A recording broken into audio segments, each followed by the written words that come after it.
Hello, everyone. Hello. Welcome in. So, we got another episode of the book club here today.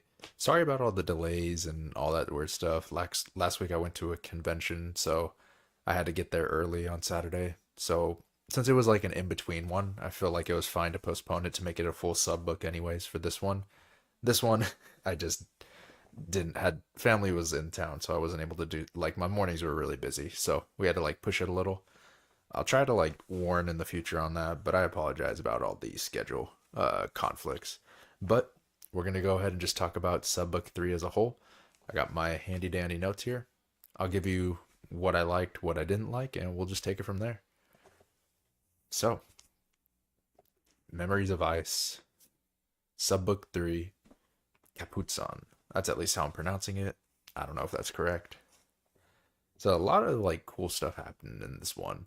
Um, I was surprised, first and foremost, I was surprised that like the battle of the city was a first half part of the subbook. I guess prior to reading the subbook, I predicted that it was going to be like something that would have been the whole entirety of it and then ending like towards the end. So getting it resolved like halfway through was actually kind of interesting. And then setting up the things for the final chapter, final section. I still have no clue where this story is going to go for the final subbook at all. It's very mysterious, I guess, let's say, for the most part, so I'm not sure what's going to happen. Things are being set up, but I mean, I guess it's all going to come to conflict at the Coral Bay with the Panian, Seer, and Domin. But other than that, there's still a lot of mystery up in the air and a lot of things. But it's always hard to make predictions from subbook to subbook, I feel like, with Malazan, because oftentimes Erickson wraps up the current arc in the subbooks, if that makes sense. So it's usually very wrapped up and succinct each time. So I'm just gonna go through like all my notes. We'll go through the each scene that happened, and if anything interesting pops up, we'll talk about it. No one's in the chat right now, so it'll probably be a pretty short episode. Less discussion today, which is totally fine for that. But let's get right into it. So, scene one in the first chapter of Subbook 3. We start out with Gruntle and Buke. They're meeting at an inn, and the two of them are talking about the Panion Domain. Broach and Botulan are there as well, and they're talking about them. Gruntle's still going to help Buke with stopping Broach from getting hearts and killing people. Um, but he's not happy about having to help in the whole situation. He doesn't like how Buke is handling things. They also talk about if they would become cannibalistic at a point, and it was pretty interesting because Gruntle says that if he had to, he probably would. Not because obviously he doesn't want to. No one wants to be a cannibal, but he was talking about like desperation and how if he was really pushed to it, he would have to do it. Another dark aspect, but I mean, it's kind of a reality. If you look at something, especially like the Donner Party, Donner Party is a family that was traveling to California. They got stuck in the mountains in the wintertime, and they their wagon was broken. They slowly were dying and starving. They had to succumb to cannibalism, and I think one member or two of the family survived, but they had to eat the other family members just to survive. So, I mean, when push comes to shove, worse comes to worse, a lot of people say they'll never do it. But when you're starving to death and it's your only option and the other person's already passed away, what are you going to do? That's kind of like the moral debate he's coming up with here, which also ties into the moral debate that Talk had when Talk is refusing to do cannibalism and pretty much starving while he's inside of the domain and also giving away his position because of that. Uh, the next thing, though, we move on and it goes to Ikovian, who's going to speak with Hitan, but is interrupted by Prince Jarkalin. The two of them talk about the situation with Capuzan and the Panions, and Ikovian mentions Dujek and Brood are coming, but they're not going to make it in time. The prince is also mad for not being informed about Quickben, Dujek, and Brood prior Not that it really mattered. I guess they kind of made a decision where like we don't need to tell you because it's not gonna matter because I'm not gonna be here anyways. But the prince is like, you should have still told me, and then I can make that decision for myself. Which he has a point because he is your employer. Excuse me. Got a little yawn. I'm a little tired. Didn't get enough sleep, which is a normal. But um, they also talk about the Kron Talanimas not going to be helping with the fight itself. They're just worrying about going to the convergence and the gathering, so they're not going to get that help.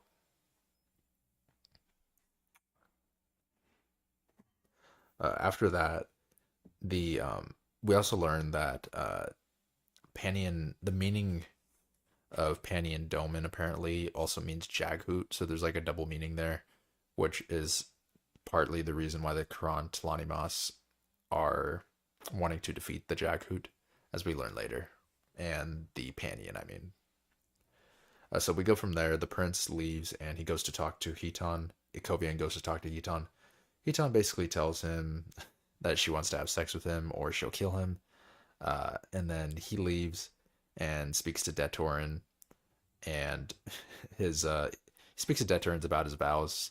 So he's made a vow of celibacy and also like um, non-alcoholism prohibition. I don't know what the proper term is for a vow not to drink, but he's made a vow for that.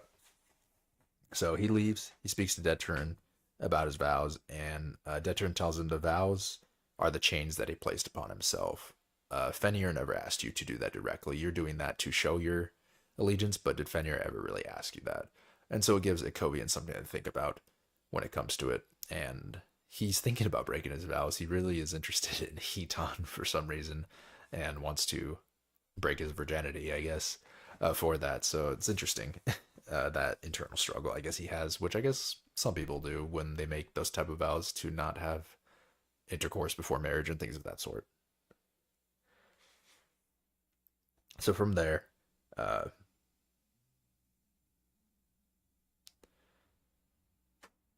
there, they're interrupted, and there's like they see movement in the distance, and this is basically where the action starts from here, and we start getting the Battle of Capustan, and it gets pretty brutal and pretty insane, like really World War Z level kind of stuff going on, which is pretty cool to read, but like would suck to be in.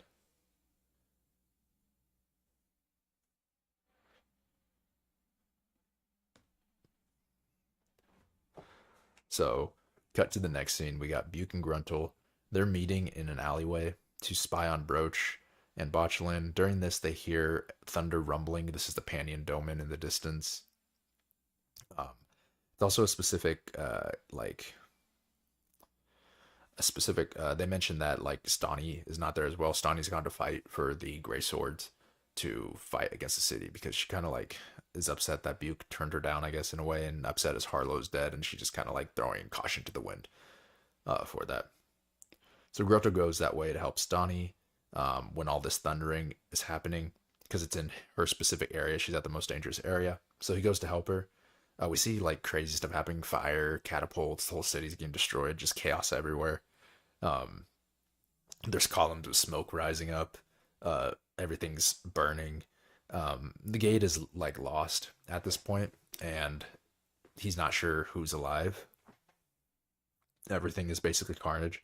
He does eventually find Stani though, but she breaks down and starts crying because Doman Seer raped her, which is pretty dark, like really dark, and you feel bad for her. And this basically sends Gruntle on a mission for revenge. He wants to get revenge and vengeance for Stani because of what the Panions did to her. And this sends him on his mission and his ascension, I guess, to becoming the mortal sword of Treach or Trake, the god of summer, war, battle, the tiger of summer, whatever you want to call him. There's so many terms that they use, but this sends him on his thing and really dark. I mean, that is something that happened, especially back then. Whenever soldiers would plunder villages, they would rape a lot of the people before killing them or just rape them and leave them. Um, and for someone like her who has been in combat her whole life and being bested in that way and belittled and stuff like that, and like it's just like such an inferior thing, exposing thing, and it's very dark and brutal. We'll move on from it though.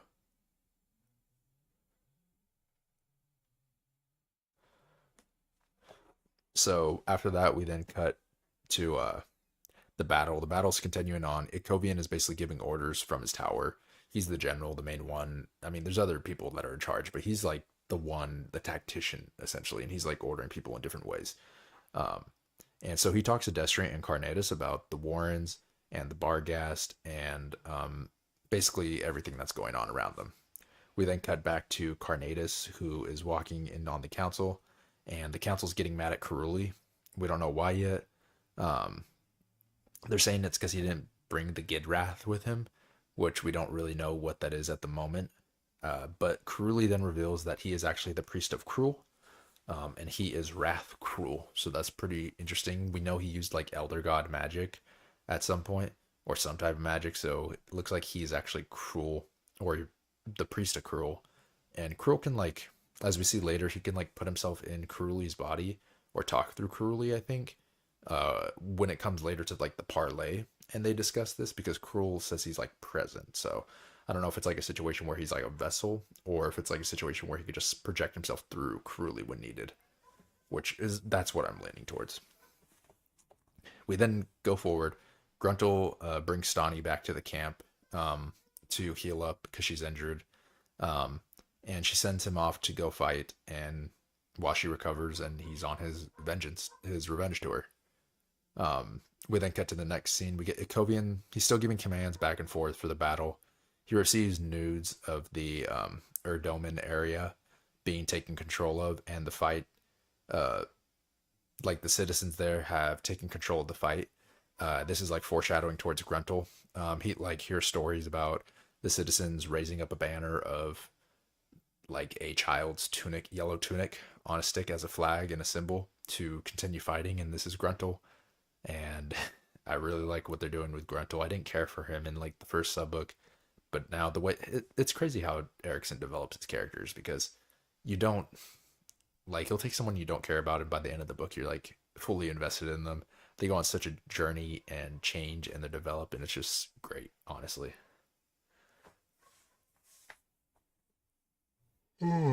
It's like yawn number 10, sorry. I apologize.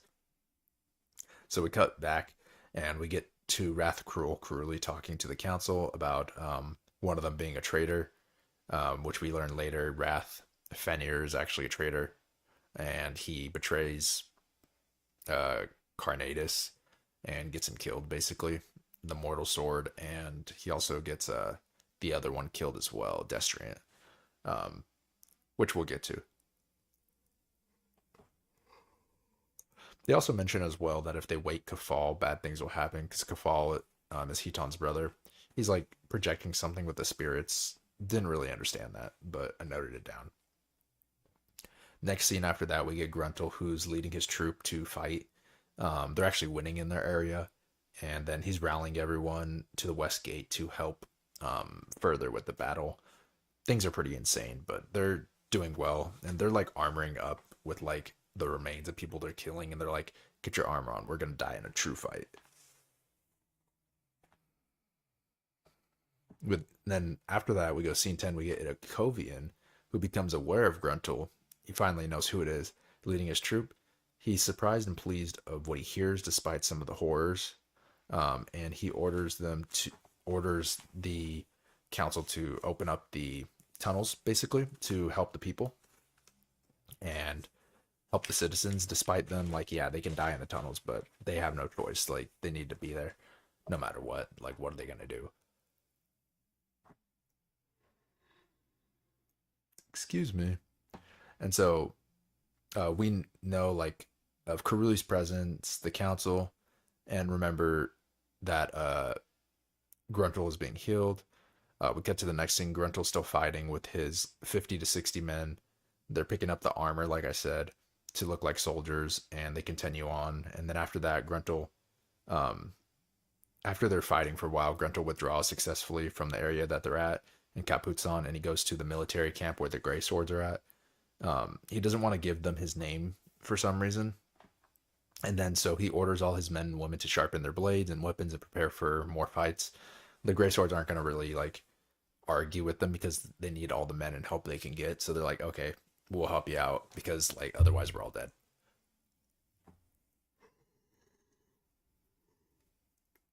And so he then orders all of his men and women to sharpen their blades. Like I said, he informs Grunt. Ikovian sends a messenger to Gruntle, informs him about the tunnels and the citizens that are there and the evacuations. He's worried about Stani at this time, though. He doesn't really care. He just wants to make sure Stani's okay. But he assumes that she'll be back in the room in the building where they left her, um, because she's stubborn and she's not going to leave. She's not going to go to the tunnels. Like, he wants her to go to the tunnels, but she won't. She's going to stay and fight because it's who she is. I really like Stani as well, since we're mentioning her. Then cut forward, we get Ikovian, who is watching Gruntle. He believes him to be the new servant of the tiger. This is where he gets that first thing. And he, like the tiger of summer, Treach. Um, he also he like predicts, or he's like saying Fenrir's falling because Fenrir's gone. He also sees like the tiger fangs that Gruntle has. His blades of all white. There's like a lot of symbolism. Oh my god, my yawns are out of control. There's a lot of symbolism around the tigers and Treach and all those things. So it's interesting to see, especially since we know he kind of we assume he died. We don't know exactly through that vision that Talk had. So we'll see what happens with Treach specifically. I think it's so crazy how this world is still just like building and building 3 books into the series. You would think that like things, I don't know, like you think of, like look at something like Wheel of Time. The stakes are set like pretty early on. And it's just about like how do we get there. This is like the stakes just keep building. New things happen. We don't know exactly what is the main thing here, but like we don't know the full stakes yet of the series. And some people say it's not until like book 6 or 7 where you really know the full stakes, and things just keep building and building, and it's the stories that are happening within it, and it's just pretty crazy overall. I'm also excited for the yawn number like 72. It's not getting worse. I apologize. I like was up all night, then family came over, and I was just like, okay, so I'm not getting any rest. um, I'm not really tired. It's just yawning. But yeah, we don't like I was saying, we don't know like the full stakes or anything. But I find it interesting because like people are like, oh, I cried like twice while reading Memory Device. I'm like, is that all gonna come in like the final sub book here, like those depressing moments? Because I'm like, yeah, there's been dark stuff right now, but nothing like cry worthy yet. So like, what's gonna happen in this final sub book? I'm really excited, but like, it's gonna be heavy. I already know it because I know a lot of people cried during this book, so it'll be interesting. But yeah, going forward, um, we get the cool revelations with like Buke. So Buke is back talking with Bokchalin, and he reveals that Broach never really left the house, and he has the ability now to do his necromancy and things like that, and his like experimentation separate from the house or inside of it. He doesn't need to leave the house to do it. So he like, as we see later, he has like piles of hearts and everything already in the house, and a whole undead army basically helping them. So Botchlin orders Buke to defend the area, and like order the skeletons and soldiers to do stuff. Botchlin and Broach then go off. They turn into like these little birds, rooks. Yeah, they turn into rooks, and they fly off. Hey, Mr. Dad. Yeah, Capuzon is freaking crazy. Like, right now I'm at the part where Broach and Botchlin are flying off, and Buke, we learn, becomes a Soul Taken, which is pretty cool. I guess Cruel, like the drink he gave him, turned him into a Soul Taken so he could turn into a Sparrowhawk, which kind of also, like the drink was to heal him, but it's also healing him in a way because when he's in his Sparrowhawk form, he was saying like, oh, I'm one with the wind. I'm not worrying about the past. My like traumas I've had before aren't weighing on me anymore. And it's like, he's becoming a good person again, if that makes sense. or not a good person, but he's like being able to help heal. Um, oh my god, sorry for the yawns. I- It's just gonna be like that today. It's one of those days for me. I'm gonna need like a monster, to be quite honest.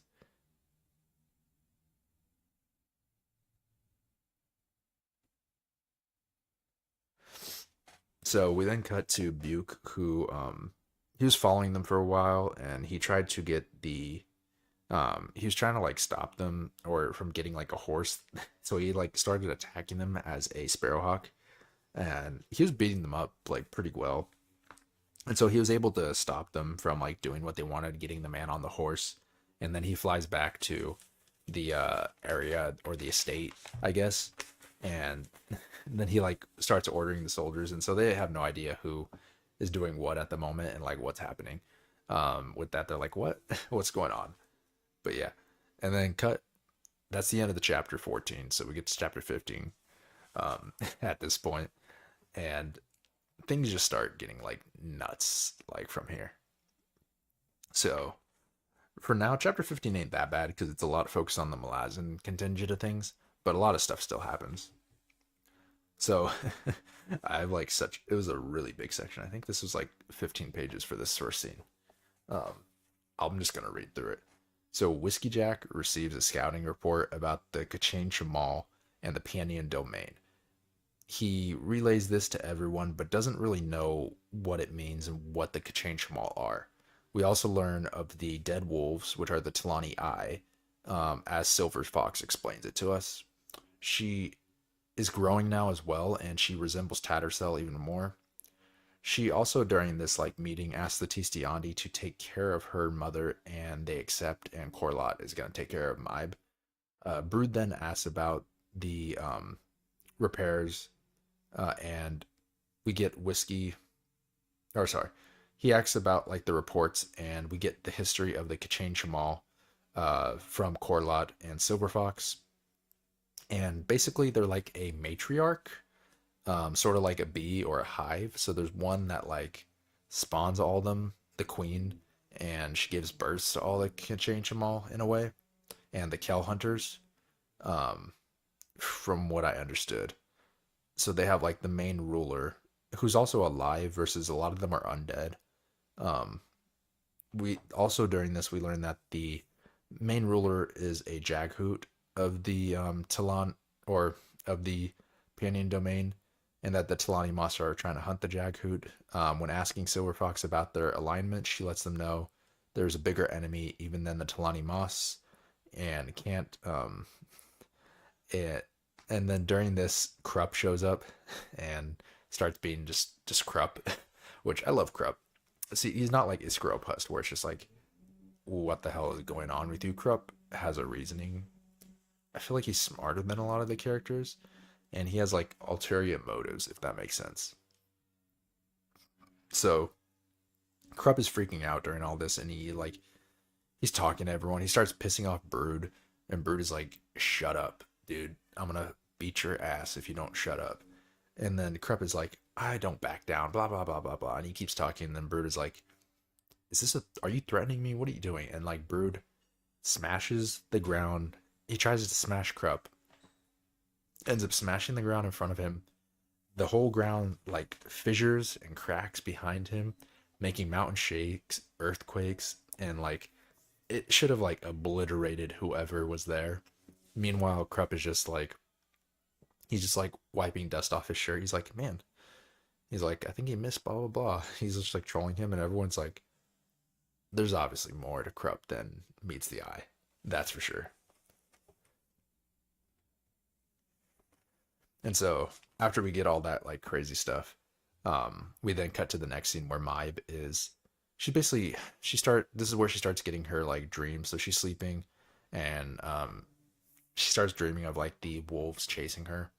And then we get Murillo and Cole. They're talking about what happened with Krupp. Them this whole section, they're kind of just like comic relief.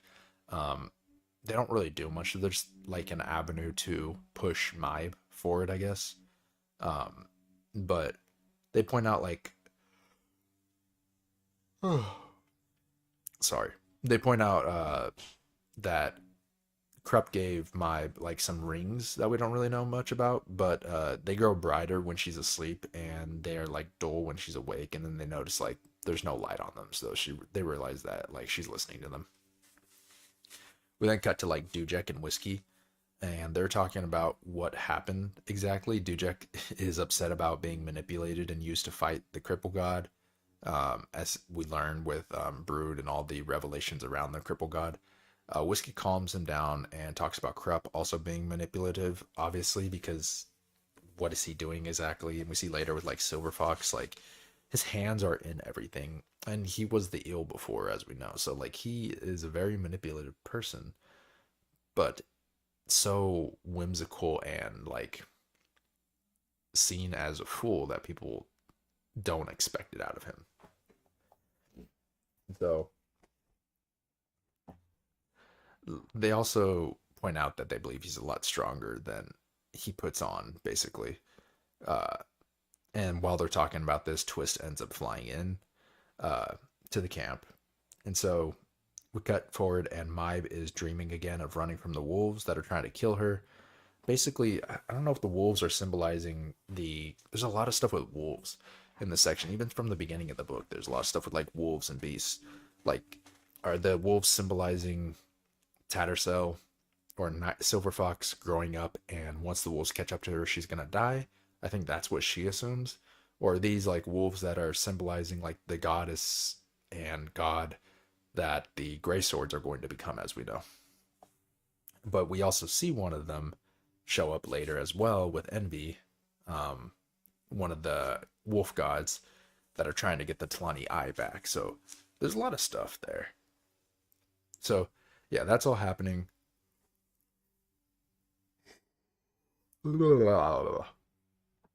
Sorry.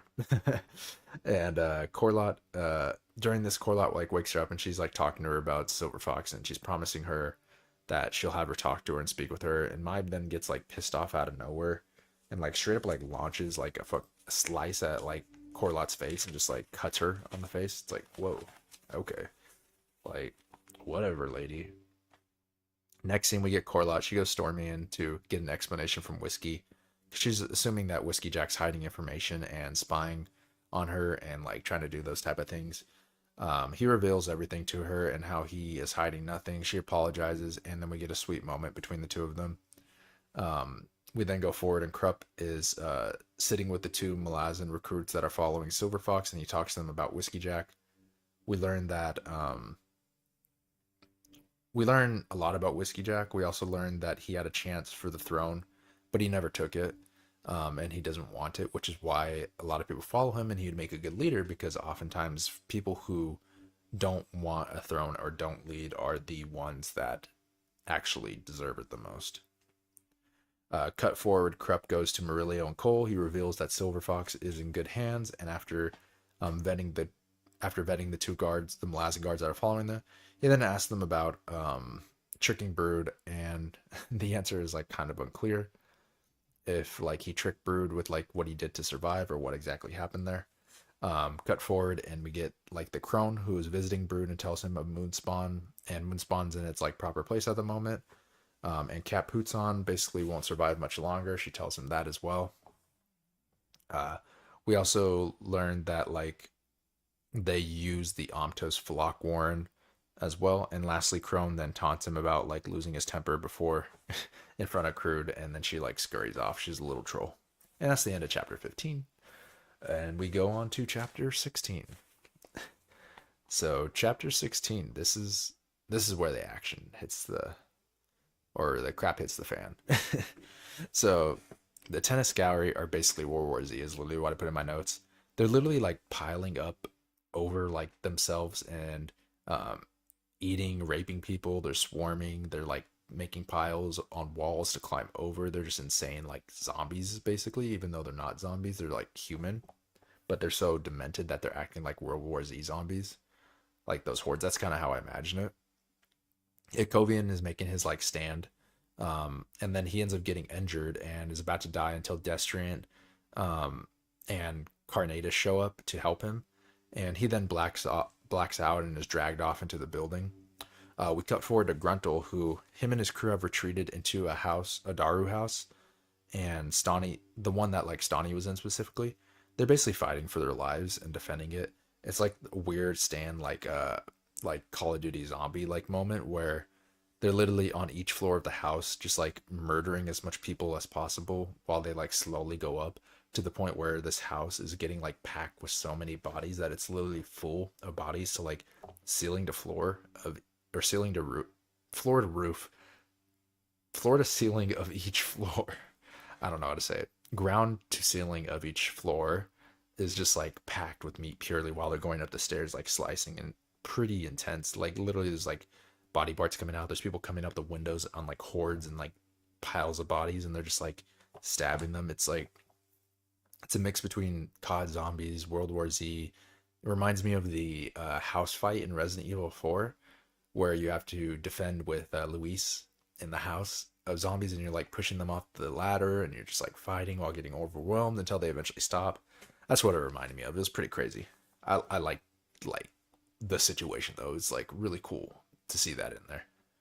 Um, so yeah, they're fighting and retreating floor by floor basically, and trying to hold off the never-ending abyss.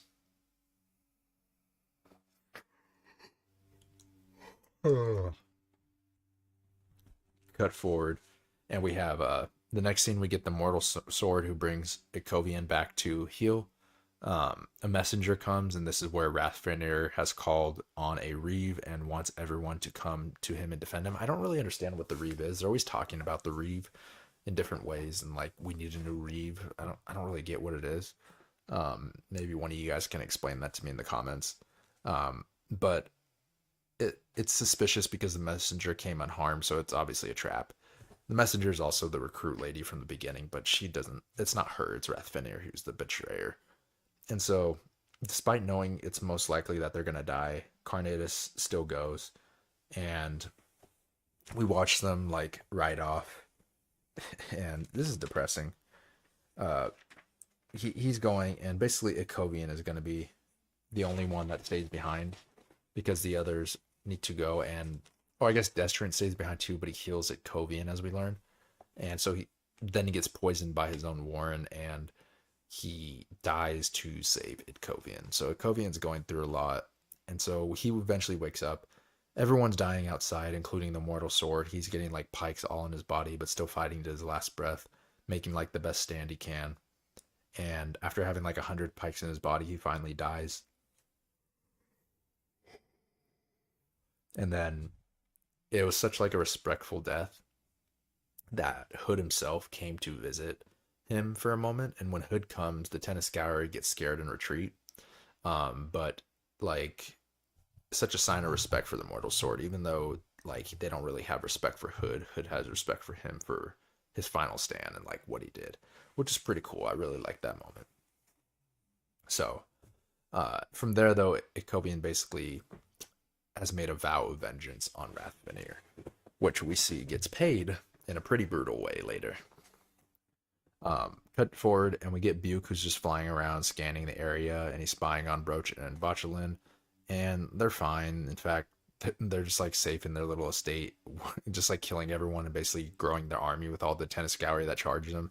And they're so creepy that like a lot of the Tenniscourer are actually like scared of approaching them. They're still human, so they're like, yeah, we don't want to deal with these people. Let's just leave. And they're like, yeah, okay, let's go ahead and do that. And meanwhile, we like look and we see Buke sees Gruntle and everyone fighting on the rooftop, and it's just like the World War Z zombie scene basically on that rooftop, just like keeping everyone the meat packed in the building, and like the visuals are just insane for this part. Cut forward, we get Ikovian, who's now fully up now, and the recruit from the beginning is the one that fills him in on the remaining situation. They only have 137 men left. Also, Destrian and Carnatus die. And basically, like I said, he died from healing him. Destrian did. We also get that recruit is like speaking with, or like relaying the message. She was the one that relayed the message to Rathvenir. And she'll later become the new Destrian, as we know, when he gives Corporal Noro the job of Shield Anvil and then Shield Destriant, and then I think their job is to find a mortal sword for their new gods. And so we cut forward, scene 7, page 492. Ikovian, assumes command and tells the troops his plan to go to the prince's palace to help Prince Jalarkin. Um, the next scene I literally wrote, I'm like, badass scene. It was like my first notes. So Ikovian and the Grey Swords reach the palace. They open the doors. They're greeted by like the cannibalistic feast that's occurring on. The prince has been killed and his skin has been flayed. And literally, it's like some weird Joker crap where he's like taking off his skin and like stapled it back on. Like they're like straight up abusing him. They skinned him and just horrible, like visually. They're like roasting humans on spits as well, like a rotisserie chicken. It's just disgusting. So they break in, and Ikovian just has like this power about him now, like in this aura that like terrifies them. His squad is like on top of everything. Literally, they like pop up, but like crossbow, they kill like over half of the cannibals that are in the state, and um, basically Ikovian vows revenge. Annister and his mother escape through like a portal, but like leave all the other like Tenniscourie to die, and it's just all pretty intense.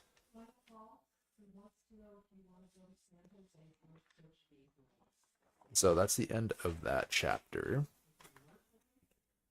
One second here. I need to pause real quick. I'll be right back.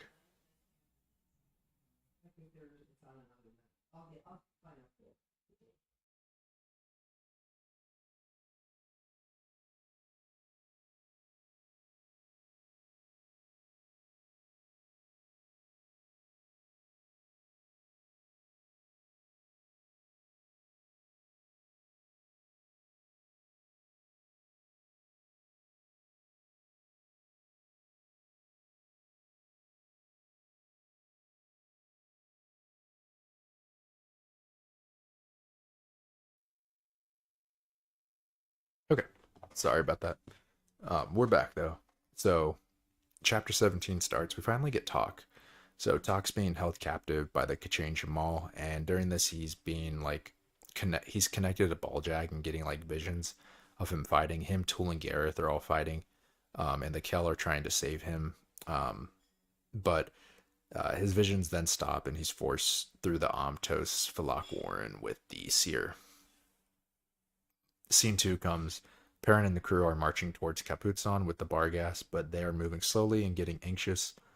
Trotz is in charge of the Bargas, so Perrin doesn't really have control anymore, but he's fine with that because he never really wanted control in the first place, and he has issues with that kind of thing. So they continue on, but Trotz reminds him of the reality of the situation and how bad it is. Scene 3 comes. Perrin and crew continue the march, and Perrin has been getting like contacted by Silver Fox a lot, but he's growing disdain towards it, and he doesn't want to deal with Silver Fox and the ramifications that come with it. She's trying to talk to him, and he's like, "Don't talk to me," because every time he hears her, it's like a toxic ex kind of thing. Like every time he hears her, he's just like depressed because he's like, ugh, like it's not what it was before. And so he's like, just don't talk to me because it's not good for my mental health. And so he's kind of ignoring her and being a jerk, which doesn't help because it's going to push Nightchill forward more, as we know, and Tattersall back to hide.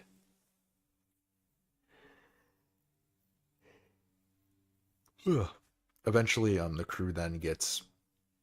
Oh, he's also worried that she's trying to read his mind as well. And so he's like, don't read my mind, don't do that, blah, blah. He feels like invaded, even though it's not really that type of situation. So the crew gets some, they get to like the gates and they see the enemy camp. Spindle, who apparently is also a sapper and a mage.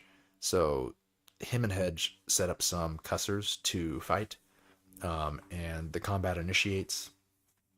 Things go crazy. Perrin takes cover, and the cussers like go off and literally like eliminate like anyone within 30 paces of it. It's just like a straight up bomb.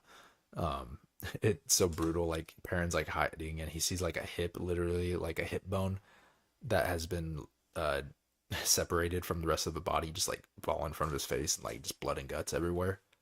Um, and so he's down there. Sorry for the yawns. Oh my god. So he's down there. They witness like all the bodies, like He gets up, he gets picked up, and they go inside the gates. They witness like a mountain of bodies basically from all the Tenniscourie, and they're basically in front of the Daru house where Gruntle is, and so they see like the pile of bodies going up the building, and like it basically like a meat packing house full of like dead bodies with it. And so they're like seeing all this, they have to climb forward and continue because they need to eliminate the Tenniscourie, so they don't really have a choice that they go over like this hill of bodies. Um, so they get greeted by Gruntle during all this, who's on the rooftop, and so they go up the ladder. Perrin notices Picker struggling with her arm because she has the things that she got before. So at the top of the building, Gruntle approaches Picker and takes like her arm things that she got off. And he's like, "Thanks for delivering that. That's nice of you." And then he then tells them that Stani is gonna die, so Mallet can still use his warrant to save him since Mallet or save her since Mallet has like the Barghast spirits that he can like protect himself from being poisoned. So they're able to heal Stani, and that makes Gruntle happy, obviously. Next scene, Picker. Picker's being a little sus. Picker's watching the Barghast while um all the like fighting's going on and they're fighting the Panian forces. Stani comes up to talk to Picker about Gruntle becoming the Tiger of Summer, and Picker being stupid enough to put on the torques that she got from Treach without being a worshiper. Picker then notices some strange things about Perrin. She accuses him of being contented with or in contact with Silver Fox this whole time and lying to them. And so Perrin basically tells him what's going on and that he know that like yes he knows what's happening sort of but not really. Ansi gets pissed off and like starts threatening to kill him, and Perrin just straight up like turns his back and he's like, "Well, do it then. Here's my back. Stab me. Like get it over with." Like he's like suicidal and depressed at this point. He's just hating all life. Mallet then heals the rift between them. He like gives like a little speech and he's like, "We need to calm down." And he explains that Perrin is hurting and going through a lot and he's sick, which he is. To the next scene, Perrin fell asleep and then he talks to Nightchill while he's sleeping. He learns like some of her plans, but not all of them. She wants Perrin to help free Draconis from Dragnipur. Um, and this is done by breaking Dragnipur, essentially. He doesn't like the idea at all and refuses. He then asks about vengeance and Nightchill and says he needs not worry about her vengeance because Tayshrin's betrayal was foretold and expected, so it's not something she's actually like angry about, which a lot of people are worried for. She instead has like bigger plans that she's not revealing fully. She also confirms she has no intent of hurting Tattersall as well, and actually admires some of Tattersall's qualities. Perrin is then woken and prepares everyone to move forward. From this point, Ikovian is at the Great Hall, where he left off. They're working with the people like to get things in order so that they can get back to the city and get to the area where everyone else is at. They then, after they get everything in order, they then leave to go to the plaza and confront the one who betrayed them, Rathfanir. Everyone's there, including Gruntle, Tor, Perrin, Ikovian. And so Ikovian notices that Gruntle's eyes are like a tiger. They like literally change to be cat-like, which is pretty interesting since he is truly the Tiger of Summer now. Um, Basically the god of war currently in this iteration since Fanir's gone. So now that Fanir's gone, Shrake has arrived and is in his stead, and the Grey Swords are over with because they are a group following Fanir. So Ikovian confronts Rathfanir for betraying everyone and sentences him to a reeve, which is, I guess, some type of like brutal execution. I still don't understand what a reeve is exactly. So he does like a brutal execution where he rips him, like he has his soul ripped apart. He's like holding him, his soul is getting ripped apart and destroyed, and he like slits his wrist too, and he's like bleeding out. It's just brutal and torturous to the point that like Perrin is like, just kill him and spare him. You can't do this. And Ikovian's like, "I'll murder you if you take a step closer." And he's like, "Okay, bro, I'll calm down." So he finally kills Rathfanir in like the most brutal, grotesque manner. And basically, Ikovian says he's not done with revenge, but the Grey Swords are done. So After that, Gruntle, we learn, is coming into he's coming back to reality after his bloodlust is done with, and he doesn't want to be the mortal sword of Trade, but he is. He remembers all the events that happened as well, but not like the specifics. So he talks to Stani about being back and not wanting to fight for Drake. Him and Parent have like a nice moment too, which we'll get to, and I like their little duo that's building. He also mentions that Buke still lives and is a soul taken now, thanks to Karuli. Rathtrake then tries to talk to Gruntle about being the mortal sword, and he denies him. Perrin laughs at this in approval. Ikovian recovers from the reeve and gets up, and then Gruntle sheaves his swords, and the scene ends. We then cut forward, and Picker and Blend are in the distance talking about everything that's occurred. Buke is flying around overhead, and he's watching everyone, and this is where we learn he like prefers his current form. And that's like the climax and end of the Capustan series when it comes to chapter 17. We still have chapter 18, 19, and 20, but that's like the end of like the battle per se when it comes down to it. Oh, one sec. So going into chapter 18, scene 1, we got Quickben who wakes up and is greeted by Talmanis. Sorry, I need to pause real quick again one more time. My apologies.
Sorry about that little pause, but we're back.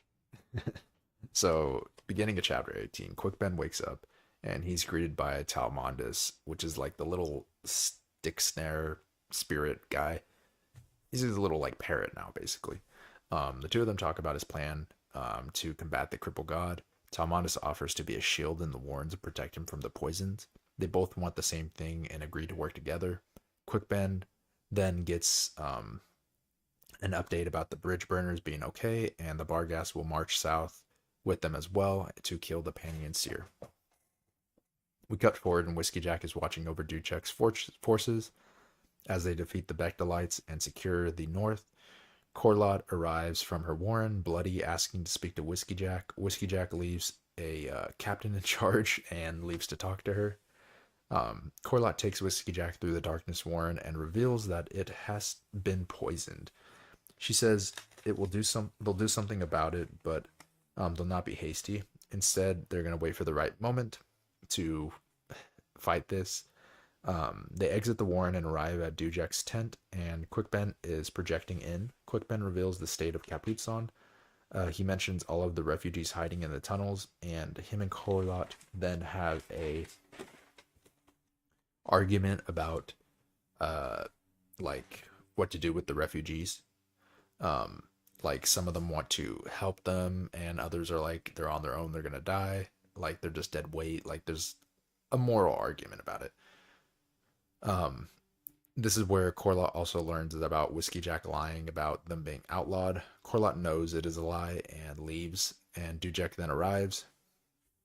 Dujek reveals what that brood knows about them. being not being outlaws, and Arcanthos then comes in and says Brood is calling for counsel. We cut forward, and Maib is getting her hair combed and thinking about the wolves in her dreams. She wants nothing more than to be cut off from Silver Fox. After that, Krupp is talking to Silver Fox. Silver Fox does not want to see her mother because she believes Maib resents her. The two of them continue talking, and Silver Fox talks about what happened in Capustan. Krupp mentions Brood called a council. Silver Fox is hesitant but feels an urge, um, like that's making her want to go to the council, and so she agrees and goes with Krupp to the council. Rake then arrives and talks to Brood, Calor, Corlot about Dujek and whiskey and about them lying.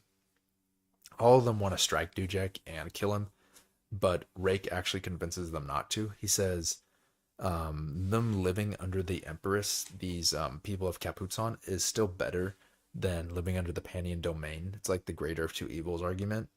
So we learn about the goals of their group. Basically, it's all about liberation. They want to be able to liberate people and have them be free, essentially, and their own spirits, and that's like their goal, which is a very noble thing. And so Dujek and Whiskey Jack actually come in. They decide to discuss splitting the armies instead of like what the actual argument was.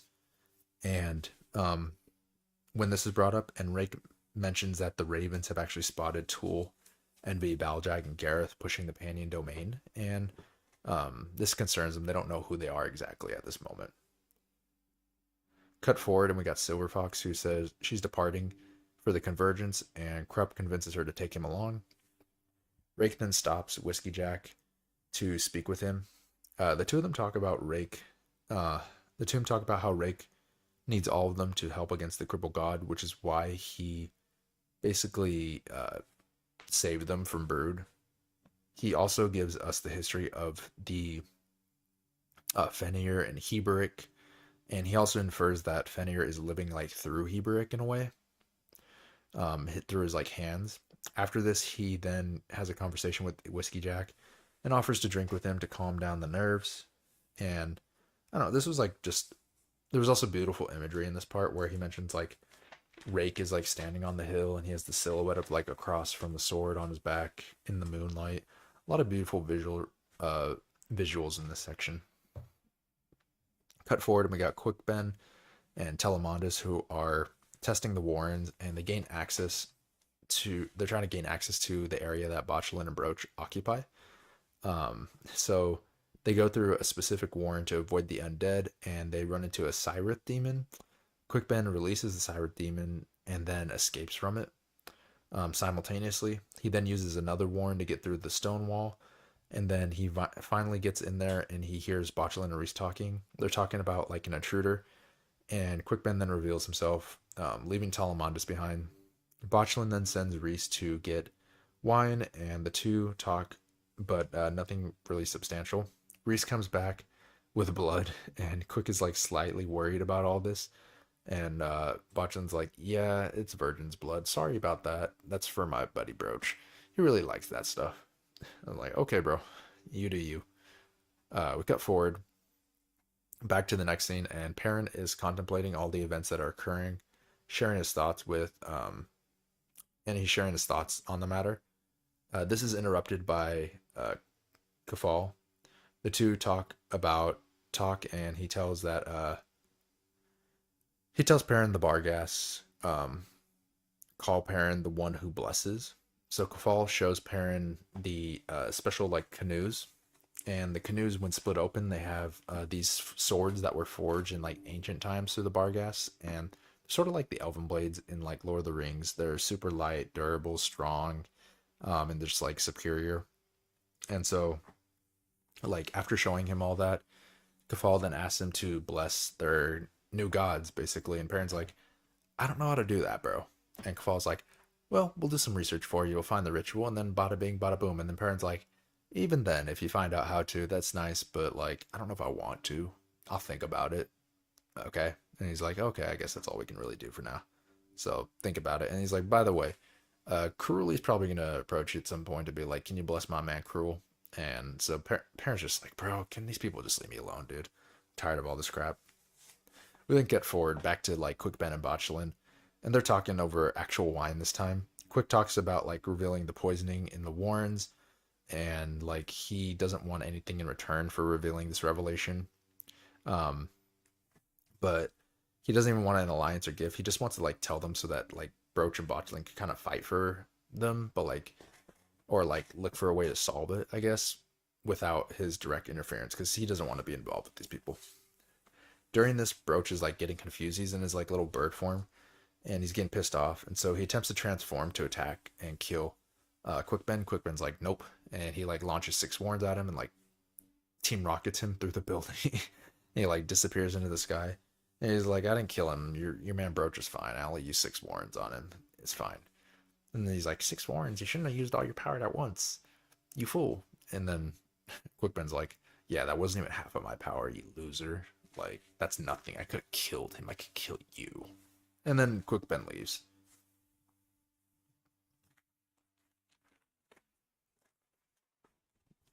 Ooh-wee. So Quick Ben leaves and talks to Reese for a bit, and Reese is like, why didn't you kill him? You guys never kill him. You always leave them alive. They are always alive. And he's just like upset about it. And Quick's like, okay, whatever. And like he's like, Tom Mondis, let's get out of here. And he's like, yeah, let's go. Um, they cut to the next scene. Then Reese comes back into Botchelin, and Botchelin offers him a bonus for helping. And Reese is like, nah, I'm good. Also, like, I don't want to owe anything with you. I don't want you owing anything to me. That's not a proposition I really want, to be quite honest. And so cutting forward, we have Perrin or Quick Ben and Tom Honest. They summon a Hood and they talk to him. They discuss like all the things going on, the deck, the cripple god, and he basically wants Quick Ben to tell Perrin to deny the House of Chains, and to influence him towards that. And like during this, he also discusses Gruntle as well at some point about being the new mortal sword of Treach. Going forward, Perrin's talking to Gruntle about both of them being chosen for the roles that they don't want. This is a cool scene where they're connecting with each other on like man-to-man level. Perrin being the master of decks, not wanting that, and like being used by Opon, not wanting that. Gruntle being the mortal sword of Treach, not wanting that either. So they have a lot they can relate to. During this, he also mentions how like all they want him to do is deny the House of Chains, and like everything is telling him, everyone's telling him he should do that, but then his gut feeling is maybe I should accept them, because if I accept the House of Chains, then they're bound to the deck and they have to play by our rules. But if they're never accepted, they don't need to play by our rules. And then like Gruntle's like, yeah, that's a good idea. Let's do that. He's like, okay. And then Quick Ben then shows up and he's like talking to them, and Perrin's like, I've already made my decision. Like blah blah. You're not gonna like it. And Quick Ben's like, I'm with you. I don't like listening to Hood. Let's do it. We're gonna cause some havoc for these gods. So I like their little trio we got right here. Quick Ben, Perrin, and Gruntle, all going against the gods. I'm all for it. Okay. And then after that, we cut to Ikovian, who's contemplating the fate of the Grey Swords. This is where he basically he knows that they're gonna end, so he gives control over to Captain Norrell and the recruit to be the new destriant. And he basically tells them from this point, he's like, okay, so here's the deal. You only have like 300 men to rebuild the Grey Swords under your new wolf goddesses and gods. You will have to do some pretty radical things. You're going to have to protect these Teniscowry, and in that protection, they will come to you and they'll fight for you. No one's going to like this, but you need to build up your ranks again before you can start worrying about morals. And so they're like, okay, that's our plan then. And Ikovian's separated from it, but they still look to him for advice and guidance, despite him not wanting to be the shield anvil anymore and not being it. He is a solo player now, and he has no more ties except with Fenrir, but Fenrir is gone. And that's the end of chapter 18. Dos more chapters to go. Chapter 19. So I'll just read through it. We're arriving at the gathering. um, of the Talani Moss. The two Malazan guards have been spotted by Krupp and Silver Fox, but she doesn't really care that they're there. We arrive at the gathering by the eye. They greet us, and then um, Silver Fox sees the tens of thousands of Amos that arrive. Pranchel approaches first and pisses her off because he like kind of claims to be her dad. She's like, "So what? Are you my father? You just abandoned me and you weren't there for me, huh?" And he's like, and then he's like, he doesn't know what to say. And so like the other Talani Mas like come up, and we learn about like their groups and everything, and then um we learn like one of the Talani Mas is like the group in the War in a Chaos, which is kind of the one that was with the Salanda as well. They show up, and we also get assigned because there's like the undead dragon. They have their soul taken form is an undead dragon, so we kind of I'm pretty sure it's the same group, tying into each other with that. And then we also get like the Amos telling us what their goals are, who they really are. So their goal is to kill all the Jagu, and then after that they want to be freed, sort of like the Ghost Army in Lord of the Rings. They just want to be like they want their penance to be gone and rest. And then also like we get a situation where they um where she's like, "Oh, so all you want from me, you guys made me and did all these things for me just so I can free you and then be abandoned again." So she's dealing with a lot of these like abandonment issues and worry, and she doesn't want to give them up. And so when they ask for this, like after we kill the Pandian domain, can we be put to rest? She says no. So she is becoming a tyrant, a human tyrant, as we learn later. Because there's a part where, are you worried about the Jakku tyrant? And then the god is like, I'm not worried about a Jakku tyrant. I'm worried about a human one. Dun, dun, dun. And they're referring to Silver Fox. So all that happens. We cut back to Corlot and Whiskey. They're approaching the group of the Tennis Scoury, like encampment that the Grey Swords have set up. She tells him that he want what Rake wants basically when it arrives, and then once Rake arrives, um, or sorry, they're approaching the Tennis Scoury like army, and um, she's like, okay, just trust us. We'll march forward. Rake is going to arrive on time. Rake arrives in his dragon form, scares the crap out of all of them, uses his warren, obliterates like half of them. They go running. They give up, basically, except for the Dead Seed mothers. And Rake shows up and starts like eliminating them and cutting off their heads. And Whiskey Jack's like, no, you can't do this. He's like, well, are you going to let them live? And they like start to go attack Whiskey Jack. So Whiskey Jack then takes part of that burden and kills him as well. And he's like, we share this burden. And Rake is like, I didn't want to share it with you. I'm sorry. Like, I didn't want to do that. But I'm also not going to draw my sword on you because you're my friend. And he's like, I know. And they both have that burden to carry now. And it's a heavy load being the one to make judgment on another's life is basically what the burden is, or to give sentence. Um, so after that, everyone is gathered. Ugh. After that, Anister, the first of the Dead Seed, is in that situation. Everyone's gathered around him, and they're like, "What should we do with you?" And he's like, "Kill me, please, kill me." And they're like, Instead, how about we take you to Capustan and we'll let that Ikovian guy like deal with you and make a decision. And if we want to spare you, then we'll give you the pity of killing you quickly." And then he just like crawls up in the ball and he wants to die. He's like, "I can't have this. No, no, no, no, no. I don't want this." We then like cut to Corlot talking to Whiskey about like what happened with Rake, and his confidence is shaken. And she assures him that his men still love him no matter what, and it's not going to change anything. They still are going to follow him into the abyss. And he realizes that all the attacks on the bridge burners at this point haven't been on the bridge burners trying to kill him. He realizes because men want to follow him, it's actually Lysine trying to kill him specifically because she's worried about him taking over because he would be a better emperor. We cut forward to Cole and Murillo, and they're discussing all the events and what to do with the Maib, and they kind of want to make a plan to like take her to Capuzon and see if they can help her out because they feel bad for her. And even if it like puts him to death, they're like, it's worth it because she deserves it because she's gone through so much. Uh, and I'm like, I wonder if they're gonna take her to Botulin and Broach, and she's gonna become like an undead person like for them. That's like a little prediction theory. It's just a theory, a game theory. a book theory.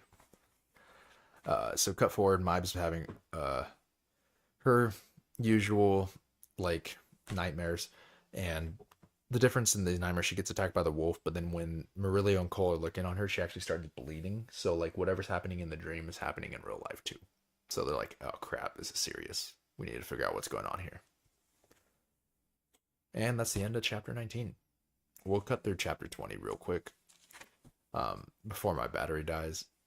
Also, because I'm really tired, as you guys can tell, and I want to take a nap. Which isn't your guys' problem, but it's my problem. So, chapter 20. Talk and the seer are at the shores of Coral. The seer is actually like showing him some sympathy and humanity and like talking about his past, surprisingly. Even to the point where like when like he's saying things that he expects to get like beaten for, and the seer doesn't beat him. And instead he's like, oh, it's cold. Here, take my coat. And he's like taking him under his wing in a way and being nice all of a sudden. I don't it's like some manipulation tactic, I'm assuming. I don't know. After that, we get a Kovian who's working to fix the city, and he's preparing for the parlay between Dujek and Brood, and the Mass Council, who's ruling the city since Prince Charkolin is dead. We then cut forward to Rash Shadow Throne, who's arriving early at the parlay and taunting Stani. And Stani is like, yo, shut the fuck up. It's all about Wrath Cruel, bro. And he's like, Rash Shadow Throne, Wrath Cruel. It's like little clans like fighting each other. And since everyone's early, they're like, I guess we'll walk really slowly to get there. We then cut forward, and Picker and Blen are talking about the Grey Swords trying to recruit the Ten Escari, and talking about the current events as well. Perrin and Quickben approach, and Picker tells him that Prince A-Rod wanted to speak to a representative of Dujek's army, so Ansi, Deterin, and Spindle volunteered. The worst possible group ever, because Ansi's just going to get confused, Deterin's going to be quiet and not say anything, and Spindle is Spindle. Spindle has his mom's dead hair as a shirt. So, obviously not good representatives of Dujek's army. Possibly the worst representatives. And so he's like, bro, I don't need to deal with this right now. Can you like find someone to tell Prince A-Rod that like if he wants to actually speak to a representative, come to our camp and we can talk to him. But like those guys are crazy. Please no, don't talk to them. They're like, okay. And they leave. And then Blen comes out of like the bushes and he's like, because he was hiding for some reason. And Picker's like, yo, what the fuck's wrong with you? Why are you hiding? And Blen's like, I'm sorry, I got scared. And he's like, whatever. We cut forward, and then Quickben and Perrin are visiting the Tenniscourie camps, and they see Krupp and Silverfox in the distance. They all greet each other, but it's a cold greeting. Perrin believes that Tattersall is gone, and this hurts him, and all of them then decide to ride to the parlay together. And this is the interesting part. So, everyone's going to the parlay. Ikovian tells Norrell to lead since he no longer belongs as part of the Greatsword. Brood talks to him, tells him that he's worthy of being in the parlay despite him not being part of the Greatsword anymore and being who he thinks, or despite what he thinks of himself. So he invites him as a guest. We go to the parlay and they talk to Karuli, who reveals that he is actually cruel. Like I said, I don't know if he's like a vessel or just like talking through Karuli. I guess we'll find out. This brings up some issues with Calor, obviously, who hates Silverfox and Nightchill and Cruel and everyone. So after this, everyone then arrives, and everyone arrives, and they just continue talking. And during this, like as well, there was a portion where Wrathburn is like, "You're not following who you're supposed to be, Brood. You're supposed to like break the chains and reveal this and blah blah." He's like, "Fine, take the hammer," and he drops it like Thor's hammer on like his hands and like snaps the arms of Wrathburn, and he's like, "Ha ha ha." And picks it back up. He's like, whatever, you couldn't hold the weight. The weight of the world. The weight of the world. Anyways. During this, Silverfox explains to everyone that the gathering is completed. She doesn't want to reveal her goals, but they kind of like force her to, so she reveals that their plan is to kill the Jakut tyrant, the seer. This is, of course, causes an argument, so Whiskey Jack leaves, and Perrin leaves, and Quickben leaves, and then they invite Kovian to go drink. Kovian's like, I don't have vows anymore, so I guess I can go drink, and so he goes with them to drink. Krupp then comes running from behind and just like talks a bunch of like story about the wolves and the gods. Reminded me a lot of the the Norse story from like God of War with the two wolves that are chasing each other constantly that are in love. I wonder if like there's some inspiration from that. But these are the gods that the Great Swords are now based off of, which leads to the next section where Heratus and Corporal Noro approach the girls, Silver Fox. And so Silver Fox like has all the wolves in the Talani Eye, and they're like, "Yo, so these are our gods, and if you don't release the Talani Eye, they're gonna come murder you because they're pissed off." And she's like, "Well, fuck you." And they're like, "It's not us. We're just passing the message. You want to like let's chill." And she's like, "Okay." And then Hiton's like, let's drink, ladies." And she's like, "Silver Fox, you know your problem? You need to get laid." And she's like, "What?" And Hiton's like, "I'm gonna go find a Kobe. I want to ride him." It's basically all that happens here. And then we cut to Cole and Murillo. They're messing with a horse and they're trying to run away with the carriage and Maib. And then after that, we get an interesting section with Envy. She's with the Segula, and I guess Tool's not with them anymore. And Gareth is injured, so she heals Gareth. Then there's like some things of ice. They end up getting to the Coral Bay shore, and when they're at the Coral Bay shore, they run into a Talani Moss. It's not Tool though. It's Tog, one of the wolf goddesses, and she says not that they're not looking for a Jakku tyrant. They're looking for a human tyrant, a silver fox. So yeah, and that is the sub book. Really good. One thing I wanted to compliment Erickson on is that his actual like portrayal of female characters. One thing I like how he does with that, he doesn't point out that they're female. He just writes a character, and you're put in their shoes, and it is what it is. Whatever the reality is, especially with the soldiers. Like, I don't even know some of the soldiers are female sometimes, so they mention it. Picker, I didn't know was like a female until like this book. I didn't know Picker was a female in book one. I just assumed they were men because my misogynistic brain or whatever. But the way he portrays a lot of females, I really enjoy because he's very not like a feminist, but he is very respectful and treats them as humans because they're not. We're all humans in the end. Anyways, that's what I wanted to talk about. Really like the sub book for this one. Next week we're reading about half of the last section here. Not all of it. I don't remember what chapter, but it's fine. There's like 300 pages or something left, or 200, like 30. So we'll split this in two, and then we'll take it from there. So I'll see you guys next week on Saturday. This time it'll be on time, I promise. Don't hold me to it, but I promise. But yeah, I really enjoyed it so far. I hope you guys are enjoying it as well. I'm getting ready for my heart to be broken from Memories of Ice in this final sub book. No predictions really for it because I don't know how to predict it. It's too much crazy stuff happens. Anyways, thank you all for watching though. I hope you guys have a wonderful rest of your day today, and I will see you guys later. Bye bye.